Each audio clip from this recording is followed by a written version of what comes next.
নির্বাচনের সময় গণমাধ্যম কর্মীদের সুরক্ষায় আমাদের স্বাভাবিক যে পেট্রোলগুলো রয়েছে সেটা ভোটারদের সুরক্ষার সাথে সাথে গণমাধ্যম কর্মীদের সুরক্ষাতেও যথাযথভাবে কাজ করবে এবং আপনাদের কোনো জায়গায় কোনো সুনির্দিষ্ট ঝুঁকি অনুভূত হলে আমাদেরকে জানাবেন, আমরা সেই অনুযায়ী ব্যবস্থা নিব।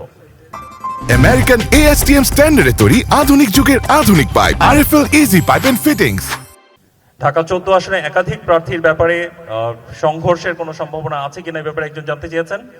ঢাকা 14 ব্যাপারে আমাদের কনসার্ন আছে। আমরা এখন পর্যন্ত যে আসনগুলোর ব্যাপারে আমি কথা বলছি, ঢাকা 14 এবং ঢাকা 16কে আইনশৃঙ্খলা রক্ষাকারী বাহিনী এবং গোয়েন্দা সংস্থার তথ্য অনুযায়ী অধিক ঝুঁকিপূর্ণ হিসাবে চিহ্নিত করা হয়েছে।